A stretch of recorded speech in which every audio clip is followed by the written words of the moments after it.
જ્યારે આઝાદી નહોતી મળી એ પહેલાં ઓડિશાની અંદર અંગ્રેજોનું શાસન હતું, અને ઓડિશાની હિંગોળા એક નદી છે. હું છેલ્લે પૂછીશ આ બધા સવાલ, મને ખબર પડવી જોઈએ કે ઓડિશામાં કઈ નદી હતી એમ. ઓડિશાની અંદર હિંગોળા નદી છે, અને એ નદીની અંદર 12 વર્ષનો બાજીરાવ નામનો એક ખારવા સમાજનો દીકરો નાવડું લઈને ત્યાં રહે, અને લોકોને નાવડાની અંદર બેસાડે ને નદી પાર કરાવવાનું કામ કરે. 12 વર્ષનો દીકરો પોતાના 2, 5, 8, 10, 12 વર્ષના મિત્રો હતા ને એમની સાથે બેઠો હતો. ઓડિશાની અંદર એક નાનકડું ગામ હતું કે એની અંદર અંગ્રેજો ખૂબ અત્યાચાર કરે, પણ ગામ આખું એક થઈ ગયું, ગામ આખું સંપી ગયું, અને નક્કી કર્યું કે કોઈ પણ સંજોગોની અંદર આ અંગ્રેજો છે આપણે એને સામે પથ્થરમારો કરીએ, સામે આપણે મારીએ એટલે અહીંથી અંગ્રેજો ભાગી જાય. બન્યું એવું કે અંગ્રેજોની સંખ્યા ત્યારે અંગ્રેજ પોલીસની સંખ્યા 8-10 જણાની ટુકડી હતી, અને આખા ગામે પથ્થરમારો કર્યો એટલે અંગ્રેજોને ભાગવું પડ્યું. જોયું કે આગળ તો નદી છે, નદીની અંદર તો અંગ્રેજોને માર જેવા તરતા આવડે નહીં કાંઈ. પછી પેલાને કહ્યું બાજીરાવને, ખારવા સમાજનો 12 વર્ષના દીકરાને, કે એ ઊભો રાખ, અમને બેસાડ અને સામેની બાજુ લઈ જા. એટલે ત્યારે એ દીકરાએ એવું કીધું હતું કે હું ખારવા સમાજનો હિન્દુસ્તાનનો દીકરો છું, બેહવા નહીં દઉં, પગે મૂકવા નહીં દઉં. ત્યારે અંગ્રેજોને એવું લાગ્યું હતું કે આવી કઈ હિંમત થોડી હશે, આવી તારી હિંમત. એટલે એમ કરીને પોતાને રિવોલ્વર કાઢી અને દીકરાને 1, 2 ને 3 બંદૂક મારી, પણ એ દીકરાના હાથની અંદર તીક્ષ્ણ હથિયાર હતું કે હથિયારથી પોતે નાવડું જે હતું બાંધેલું એનાથી કાપી નાખ્યું, અને પોતે નાવડું લઈને સસડાટ કરતો નદી અંદર વયો ગયો. જાતે જતા કહેતો ગયો મરી જાઓ, બાકી તને બેહવા તો ન જ દો. આ ખુમારી છે. આ 12 વર્ષના દીકરા આપણા સમાજમાંથી આ ગૌરવ લેવાની વાત છે. એક વખત વધાવો તો ખરા. એ પરિવાર જ્યાં પણ હશે ને તો એને એમ થશે કે ક્યાંક 12 વર્ષનો એ દીકરાએ જે શહીદી આપી, જે કુરબાની આપી, અને આ એ આપણને શીખવાડે છે કે આપણી અંદરની ખુમારી કેવી હોય. આ તો કોક આપણને એમ કે હું તને મારી નાખે આમ કર, તો આપણે હા કે તું મને મારતો નહીં, હું આ કરવા તૈયાર છું એમ.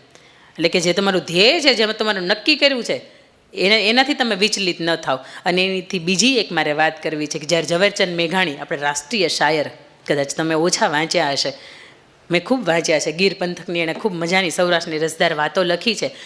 ઝવેરચંદ મેઘાણીને જ્યારે કોઈ એવું કહેતું ને કે અહીંયા કોઈ વ્યક્તિ દરિયાના ગીત લખે છે, અથવા તો કોઈ દરિયાના ગીત ગાય છે કોઈ બાય, અથવા તો કોઈ બા કોઈ ગાય છે, તો ઝવેરચંદ મેઘાણી ત્યાં પહોંચી જતા અને લખતા પોતે. કારણ કે પોતાને એટલો શોખ હતો, પોતે જે સાહિત્ય સમાજને લોક સાહિત્યને આપીને ગયા છે, તો એનું કારણ એ હતું કે પોતે ભયમાં છે. એક વખત એવું બન્યું કે દરિયા કિનારે ગયા ને એને કોકે ભાડ આપી કે અહીંયા એક બા છે ને એ સરસ મજાના દરિયાના ગીત ગાય છે, મેઘાણી સાહેબ તમારે લખવા હોય તો હાલો હું તમને ત્યાં લઈ જાઉં. એટલે એ બાની પાસે ગયું અને બાને કહ્યું કે બા તમે દરિયાના ગીત ગાઓ છો? તો કે હા. એટલે કે 1-2 મને ગાઈને સંભળાવો. તો આ દરિયાનું ગીત હવે જે હું તમને સંભળાવું ને એ મેં લખ્યું છે, એ 2 જ લીટી મેં લખીશ, પણ મેં લખી છે. હે એવો દરિયો રે ડોલે ને સાહેબો સાંભરે, હે એવો દરિયો રે ડોલે ને સાહેબો સાંભરે, હે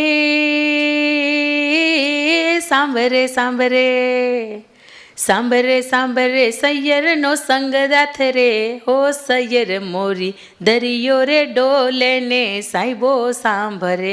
આ એક નવોઢાની કથા છે.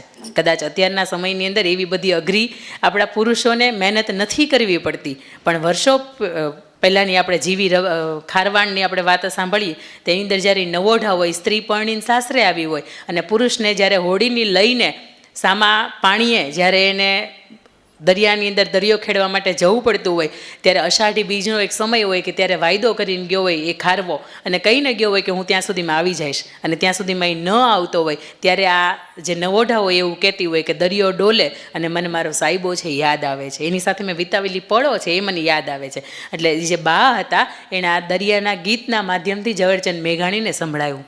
પણ એ 2-4 દરિયાના ગીત પૂરા કર્યા, અને ત્રીજું દરિયાનું જે ગીત ગાતા હતા એની અંદર એણે એવી વાત કરી કે હું તને નહીં જવા દઉં દરિયો ખેડવા, હું અહીંયા લોટ દળીને પણ તને ખવડાવીશ, પણ મારે તને દરિયો ખેડવા માટે નહીં જવા દઉં. અને એમ કરીને રડી પડ્યા. એટલે ઝવેરચંદ મેઘાણીએ બાને પૂછ્યું કે બા દીકરાની યાદ આવી ગઈ? એટલે એ બાએ કહ્યું કે હા બેટા, હા દીકરાની યાદ આવી ગઈ, પણ હવે હું નહીં રડું. એટલે ત્યારે ઝવેરચંદ મેઘાણી ના પાડે છે કે નહીં, હવે તમે ન ગાઓ. તમારો દીકરાને શું થયું? કેમ કરતા એમનું મૃત્યુ થયું? કેમ કરતા દરિયાદેવ છે ભરખી ગયા? ત્યારે બાએ મજાનો જવાબ આપ્યો હતો કે મહુવાના એક શેઠ હતા, અને એનું દરિયાનું વાણ લઈને મારો દીકરો આવતો હતો, અને રસ્તામાં તોફાન ઉપડ્યું અને નાવ ડૂબી ગયું, અને એની અંદર મારો દીકરો છે એ પણ હોમાઈ ગયો. ત્યારે ઝવેરચંદ મેઘાણીએ પૂછ્યું છું કે બા તો તમે એની સામે વળતર ન માંગ્યું, શેઠની સામે વળતર ન માંગ્યું? ત્યારે બાએ પણ બહુ મજાનો ખમીરવાળો જવાબ આપ્યો હતો કે એણે લાખોનું કરોડોનું વાણ હતું એ મારા દીકરાના વિશ્વાસથી આપી દીધું હતું અને મારો દીકરો કદાચ હવે ડૂબી ગયો તો સાથે નાવે ડૂબ્યું છે, વહાણે ડૂબ્યું છે, તો હું કયા મોઢે એની પાસે વળતર માંગવા જાઉં? આ કેવી ખુમારીની વાત છે. તમને તાલી પડવા જેવું નથી લાગતું? સમજાણી કે સમજાણી જ નહીં? સમજાણી? હું બોલું છું, ભાષા સમજાય છે? હા, તો આપણે આગળ વધારીએ. એટલે આવો 12 વર્ષનો દીકરો કે જે સમાજ માટે ખપી જતો હોય, આવા ડોશી કે જે વર્ષોથી એની પાસે કોઈ નથી રોજી રોટી કમાવાવાળું, કદાચ માંગી શકે એવું વળતર કે મારો દીકરો વયો ગયો તો એની પાછળ મને વળતર આપો. અત્યારે એક નાનકડો એવો કદાચ ફૌજી કે જવાન હોય, એનું પણ દેહાંત થતું હોય, કોઈ કાળો એ શહીદ થતો હોય, તો એનું પણ વળતર ભારત સરકાર છે એ આપતી હોય. તો આ ડોશીમાને જ્યારે કહ્યું કે તમે વળતર માંગવા ન જાઓ, ત્યારે પણ એ ડોશીએ ખૂબ સરસ મજાની ખુમારી છે એ દર્શાવી હતી. પણ એનાથી મજાની વાત કે અહીંયા મા અને દીકરીનું ખાસ હવે આપણું મેં શરૂઆતમાં બાંધ્યું કે જેના લીધે તમારું ધ્યાન અહીંયા મારા તરફ એટ્રેક્ટ થાય. લગભગ થાય જ ક્યાંક, એટલે જ કાળા કલરના પહેરીને આવું કે તમને એમ થાય કે અહીંયા જ જોવું છે હવે એમ. ખાસ અહીંયા મા અને દીકરીને મેં જ્યારે બેસાડી છે ને, અને લગભગ બધા પાસે પાસે જ બેઠા છો, કોઈ આગળ પાછળ નથી બેઠું ને, એટલે અવ્યવસ્થા થોડીક સર્જાણી હતી ને એનું કારણ એ હતું કે આજ સુધી કોઈ આપણે મમ્મી પાસે બેઠા જ નથી. અત્યાર સુધી આપણે બેનપણીઓ એની સાથે બેઠા હોય, પાડોશી હોય તો એની સાથે બેઠા હોય, અથવા તો જેની હારે આપણે આવ્યા હોય તેની હારે બેઠા હોય, કોઈ ન હોય તો બાજુના ક્લાસમાં ભણતી હોય એની હારે આપણે બેઠા હોય. પણ આપણે મમ્મીને હારે આપણે બેસવું છે એટલો બધો આપણું તાત્પર્યસભર નથી લાગતું. પણ મા પાસે મેં ખાસ તમને એટલા માટે બેસાડ્યા છે. ઘણી વખત દીકરા કે દીકરી હોય ને, એ થોડીક એવી રોટલી દાજી ગઈ હોય ને તો એમ કે તને ખબર નથી પડતી રોટલી દાજી ગઈ છે. હમણાં ભાઈએ વાત કરી હતી કે અંકિતાબેનના 2 વાર્તાઓ એવી છે કે જેના ઉપર અભણ અને વૃક્ષાપોથી જુએ વીરની વાટ, એની ઉપર મૂવી બનાવ્યા નથી પણ ઓટોમેટિક બન્યા છે. વાર્તા દિગ્દર્શકને એટલી ગમી ને એની ઉપરથી એણે વાર્તા ઉપરથી મૂવી બનાવ્યા. પણ ખાસ હવે અહીંયા આપણી પાસે છે નહીં, તમારી પાસે જ્યારે હું અહીંયા આપતી જઈશ, તમારી પાસે જ્યારે પણ સ્ક્રીન હોય ને ત્યારે જોજો કે એમાં અભણ 3 મિનિટની એક શોર્ટ એક વાર્તા છે. તો આપણે જાણે ન અજાણે કહી દીધું છે આપણા મમ્મીને, દીકરા તરીકે કેટલી માતાઓ એવી છે જેને ખરેખર એના જીવનની અંદર એ શબ્દ સાહેબ ખબર ન પડે, તું બોલમાં તું તો અભણ છો એમ. સાચું બોલો, કેટલી માતાઓ એવું છે મને ખબર પડે. આ વસ્તુ છે જ. દરેક સમાજની અંદર હું જાઉં આપું છું ને તો દરેક માતા મને એવું કે મારા દીકરા અત્યારે એટલું બધું, એની માટે મારે એક મજાની કવિતા આપની સમક્ષ પ્રસ્તુત કરવી છે કે તે ત્રાડ પાડી હતી કે રોટલી 2 બાજુથી સહેજ દાજી હતી. દીકરી કે હોય કે દીકરો હોય, કે તે ત્રાડ પાડી હતી કે રોટલી 2 બાજુથી સહેજ દાજી હતી, એની હથેળી થોડીક વધુ દાજી હતી. શું તને સંવેદના જાગી હતી? કાળ હતો તારી સામે ત્યારે તને તેડી કાખમાં એ ભાગી હતી, અને એકલા હાથે ઉછાર્યા છે તમને, ક્યાં એણે કદી પરવાનગી એ કોઈની માંગી હતી. પડતા તમે બાળપણે બીમાર તો સવાર એ જાગી હતી, અને લાખો કમાશો તમે તેમ છતાંય તેણે એની મજૂરી ક્યાં કદી માંગી હતી. સમજવું મળે જીવન સાથી તમને, એના માટે એ પથ્થર નહીં પગે લાગી હતી. ઘણી માતાઓ છે મને ખબર છે, પગ પાળાય તો ચપ્પલ નહીં પહેરું જ્યાં સુધી મારે ઘેર સંતાનનો જન્મ નહીં થાય ને ત્યાં સુધી, કારણ કે આ માનો પ્રેમ છે. સમજવું મળે જીવન સાથી તમને, એના માટે એ પથ્થર નહીં પગે લાગી હતી. તમારી ખુશીઓ માટે તો એણે પોતાની ખુશીઓને ત્યાગી હતી. અન્યાય થતો તમારી સામે ત્યારે દુનિયાની સાથે બાજી હતી. મારી વાલી દીકરીઓ એ માં હતી. શું તમને ભગવાન સમી લાગી હતી? આ માં છે ને એ ખરેખર જીવતું અને જાગતું ભગવાન જેવું સ્વરૂપ છે. અને એક મજાની મારે વાત તમને કહ્યું, એક 5 વર્ષનું બાળક એને ઘરની અંદર સૂતું હતું. મા દીકરો બેકલા રહે, એના પપ્પાની હયાતી હતી નહીં, અને એ દીકરો 5 વર્ષનો હતો અને સૂતો હતો. એટલે એણે જોયું કે રાત્રે કોઈ એની બાજુમાં આવીને ઊભું છે. દીકરાની ઊંઘ ઉડી ગઈ ને એણે જોયું તો કોઈ રાજાના પોશાકની અંદર 2 વ્યક્તિઓ ઊભા છે. એને પૂછે છે દીકરો કે તમે કોણ છો? એટલે પેલા બંને વ્યક્તિ એવું કહે છે કે અમે યમના દૂત છીએ. દીકરો તો ડરી જાય, તમે શા માટે અહીંયા આવ્યા છો? એટલે કે તારી માતાનો અમે જીવ લેવા માટે આવ્યા છીએ. તો કે તમારે તો જીવ લેવાનું જ કામ છે ને, તમે મારો જીવ લઈ જાઓ, પણ મારી માતા તો તમે ન લઈ જાઓ. મને મારી માતા એવી ક્યાંથી મળવા જશે? મને એવી ક્યારે મારી માતા મળશે કે જે મારા માટે માત્ર જીવતી હોય? મારા પપ્પાની હયાતી નથી, મને મૂછાળી માં થઈને ઉછેરે છે. ત્યારે પેલા બંને જે યમના દૂત હોય ને એવું કહે છે કે ખરેખર અમે જીવ તારી માતાનો જ લેવા માટે આવ્યા હતા, પણ તારી માતાની પાસે જ્યારે અમે ખરેખર અમે જીવ તારો લેવા માટે આવ્યા હતા, પણ તારી માતાને અમે મળ્યા હતા. તારી માતાએ એવું કીધું કે 12 વર્ષની માનતાઓ પછી મારે કુખેથી સંતાન જન્મ્યું છે, તમારા સંતાનને છોડી દો, પણ તમારે જીવ જોતો હોય તો મારો તમે જીવ લઈ જાઓ. આ માં છે. આડું મોત હોય ને તો મોતને લઈ લે કે લાવો મને આપી દો, પણ મારા સંતાનને કંઈ ન થવું જોઈએ. અને એના માટે જ ખાસ મેં તમને અહીંયા ઉપસ્થિત કર્યા છે ને. પહેલાં તો પંખા બંધ કરી દો બધા. જેનાથી જે નજીક થતી હોય ને સ્વિચ, એક પણ જાતનો જો પહેલાં કહી દો અવાજ નહીં કરતા, કારણ કે જે માહોલ મારે બનાવવાનો છે ને એ માહોલ પછી નહીં બને, અને એ તૂટશે ને તેમાં મજા નહીં આવે આપણને.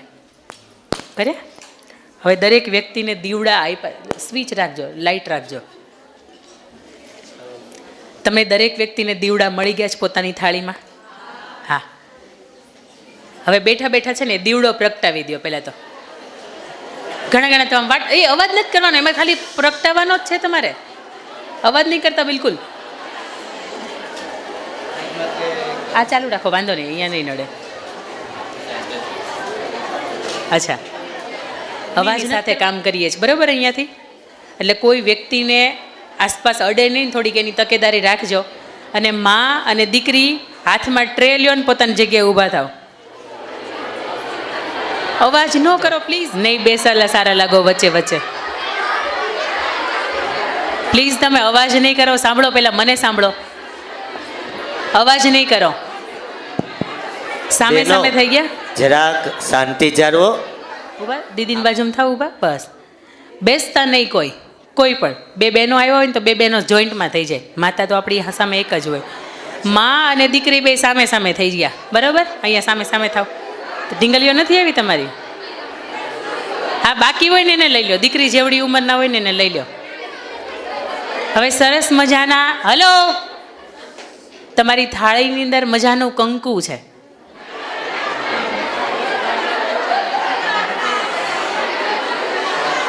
ચોખા ચોડો, આમાં તમારું મોઢું બંધ.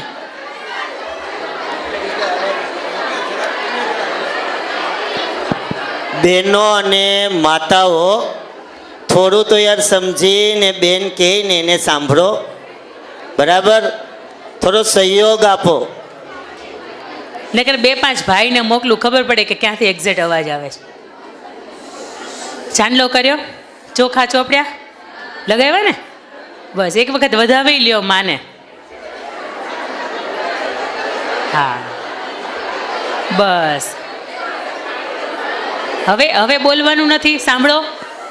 આ તમારા માટે પહેલી વાર છે, પણ મેં તમને કહ્યું એમ કે તમારે બોલવાનું નથી, બોલવા માટે મને છેક સુધી બોલાવી છે અહીંયા. અને હવે મજાની આપણે માની આરતી કરવાની છે, એટલે દીકરી પહેલાં માની આરતી કરશે. તમારે બોલવાનું નથી એક પણ શબ્દ, ફરીથી હું કહું છું. હવે માના આજ સુધી હાથ જ પકડ્યા છે, માના હૈયા સુધી આપણે ક્યારેય નથી ગયા. આજે માને ભેટવાનો અવસર છે. આ તમારા દીવડા છે ને એને નીચે મૂકી દો અને માને 30 સેકન્ડ માટે તમારું ભેટવાનું છે. ભેટી રાખો માને, હગ કરો. આ ક્યારેય નથી કર્યું આપણે આજ સુધી. માને ભેટવાનું છે, આપણા માટે આ નવું છે, એટલે એને હસવા કરતા બેન કે એ પ્રમાણે કરવાનું છે. વાહ,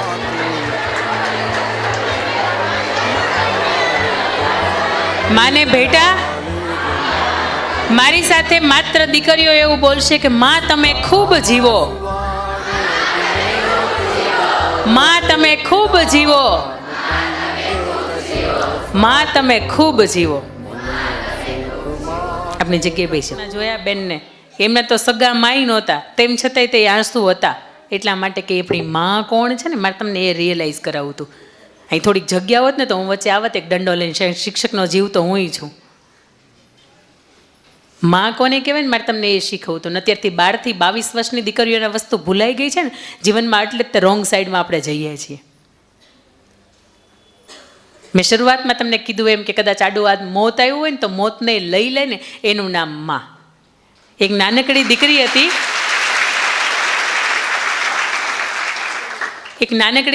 હતી, અને એ થોડી મોટી થઈ ને એટલે એમના કોઈ ઘર પરિવારે એમના એ દીકરીને કહ્યું કે બેટા તારો જ્યારે જન્મ થવાનો હતો ને ત્યારે તારી માં છે ને માંડ મૃત્યુમાંથી બચી છે.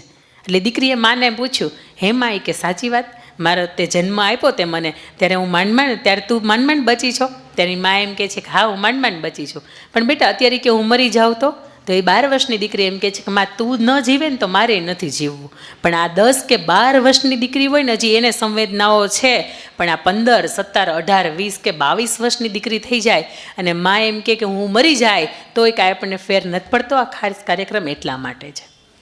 અને ઘરને આંગણે દીકરી 5-7 વર્ષની હોય અને એના માતાનું મૃત્યુ થયું હોય અને એના પપ્પાને એની માતાની જે ચૂંદડી હોય, જે ઘરચોળું હોય, એ હંમેશા જોવે તો એને એમ થાય કે મારી માં કેવી લાગતી હશે, મારે પણ એ ઓઢવું છે. એટલે એ પપ્પાને પૂછે કે પપ્પા હું ઘરચોળું ઓઢું? એટલે એને પપ્પા ના પાડે. એ દીકરી મોટી થઈ 10, 12, 15, 20 વર્ષની થઈ અને તેમ છતાંય તે દીકરી દર વર્ષે જ્યારે ઘરચોળું જુએ ને ત્યારે પૂછે કે હું ઘરચોળું ઓઢું? ત્યારે એને પપ્પા ના પાડે છે કે ના બેટા તને નથી ઓઢું. તો કે પપ્પા તમે શા માટે મને ના પાડો છો? તો કે બેટા તું એમ બોલે છે ઘરચોળું અને મને એમ સમજાય છે કે ઘર છોડું. હું નથી ઈચ્છતો કે મારી દીકરી છે ક્યારે પણ મને મૂકીને જાય. આ દુનિયાનો ખંપીધર ગમે એવો બાપ હોય ને 2 જ વખત રડે. એક એના દીકરો એના ઘરમાંથી વૃદ્ધાવસ્થાએ કાઢી મૂકે, દીકરો તર છોડે ત્યારે, અને બીજું કે દીકરી ઘરને છોડે ને ત્યારે. પણ અહીંયા બેઠેલી દરેક દીકરીઓના મારા એને સ્વમાન એ ભરવું છે કે બેટા તમે ખારવા સમાજ એટલે ખમીરવંતો સમાજ, તમે એની દીકરીઓ છો. અને મહાપુરુષોએ કહ્યું છે કે કદાચ આ દેશનો પુરુષ છે ને પોતાનો રસ્તો ભૂલશે ને તો હજી એ ચાલશે, પણ આ દેશની સ્ત્રી, આ દેશની વિરાંગનાઓ પોતાનો રસ્તો ભૂલીને તો આખા હિન્દુસ્તાનનો નકશો ભૂસાઈ જશે. એટલે દીકરીનો જન્મ થાય ત્યારથી લઈને દીકરીના ઘરે એક બીજા સંતાનનો જન્મ થાય અને દીકરી અલગ અલગ અવસ્થાઓમાંથી પસાર થાય ને એ દરેક અવસ્થાને મારે ખુમારી ભર્યા એક નવા જે આપણે સત્ય ઘટનાઓ બની ગઈ છે. અમુક વાત એવી છે કે જે તાજેતરની છે, અમુક વાત એવી છે કે જે ઇતિહાસની છે, પણ નારી રત્નોની ખાસ મારે વાત છે ને એ આપની સમક્ષ મૂકવી છે કે આપણા હૃદયની અંદર અંકિતાબેન મુલાણી જીવનમાં ફરીથી અહીંયા આવે કે ન આવે, પણ તમારા હૃદયની અંદર એક ખુમારી ભરીને જાઓ કે ખબર પડે કે આપણાથી આમ ન જ કરાય. અને આપણા લોક સાહિત્યની ભાષામાં તો એવું કહેવાનું છે કે જ્યારે આપણી દીકરી છે ને સામા સૂરજ ઉગ્યો હોય ને સામી ચાલી આવતી હોય ને તો સૂર્યનારાયણને અવળું ફરી જવું પડે કે હિન્દુસ્તાનની દીકરી ચાલી આવે છે, મારે એનાથી સામે ન જવાય. આ દીકરીઓનું તેજ છે, દીકરીઓનું સત્વ છે, એવું સત્વ છે. પણ અહીંયા ખાસ મારા માતાઓ બહેનો બેઠી છે ત્યારે એમ કેવું છે ઘણી દીકરીઓ એવું કે આપણે મેકઅપ કરીએ તો જ સારા લાગીએ, પણ પુરુષો બિચારા મરી જાય બિલ ભરી ભરીને. પણ એ બહેનોને એ દીકરીઓને મારે ખાસ કહેવું છે કે બેટા આપણે બે સ્ત્રી દુનિયાની સુંદર લાગતી હોય, એક એવી સ્ત્રી કે પોતાના ઘર પરિવારને પ્રેમ આપી શકે અને સામે પ્રેમ પામી શકે, એ સંતાનોની સેવા કરી શકે અને વૃદ્ધાવસ્થાએ સંતાનોની પ્રેમ એનો સંતાન એનો સ્નેહ છે એ પામી શકે. આવી સ્ત્રી છે એ સુંદર લાગતી હોય એને મેકઅપની જરૂર ન પડે. અને બીજી એવી સ્ત્રી કે જેનું અંદરનું સત્વ છે, જેનું ચરિત્ર છે ને એ ઉજળું હોય, જેનું ચરિત્ર ઉજળું હોય ને સ્ત્રીના ચહેરા ઉપર રીતસરનું તમને દેખાય આવે. તમે જોયું હશે કે જે સત્સંગી બહેનો હશે ને એના ચહેરાના તેજ છે ને બહુ અનોખા હોય, કારણ એને તો રૂપનો ત્યાગ કરીને દીક્ષા લીધી હોય, તેમ છતાંય તેના રૂપ દેખાય આવે એનું કારણ એ છે કે એની અંદરનું બ્રહ્મચર્ય છે ને એ જીવતું હોય, એની અંદરનું સત્વ છે ને એ જીવતું હોય. દિલ ઉપર એક વખત હાથ રાખીને જજો. અને લગ્ન થતા ને તો અહીંયા લગભગ બહેનો દીકરીઓ બેઠા હશે ને એને ખબર હશે કે પહેલી વખત જ્યારે હસ્તમેળાપમાં દીકરીઓનો હાથ સોંપવામાં આવે ને ત્યારે હાથ ધ્રુજતો હોય. એનું કારણ શું જાણો છો? એનું કારણ માત્ર એક એવું છે કે આજ સુધીના 20, 22, 25 વર્ષની બાપને આંગણે થઈ 20 વર્ષની, તમારે તો 18, 20 તો માંડ થઈ છે. 18 વર્ષે ખાલી ગવર્મેન્ટ આપણને મત આપવાનો અધિકાર આપે છે, આપણને લગ્ન કરવા માટેનો અધિકાર નથી આપતા. લગ્ન એ સમયે થવા જોઈએ કે જ્યારે ખબર પડે કે મારી દીકરી ચૂંદડી પહેરીને કે સાડી પહેરીને જેમ અહીંયા ઘરની જવાબદારીઓ નિભાવી શકે છે એમ એના સસરાને ત્યાં નિભાવી શકશે, ત્યારે જ એના લગ્ન થવા જોઈએ.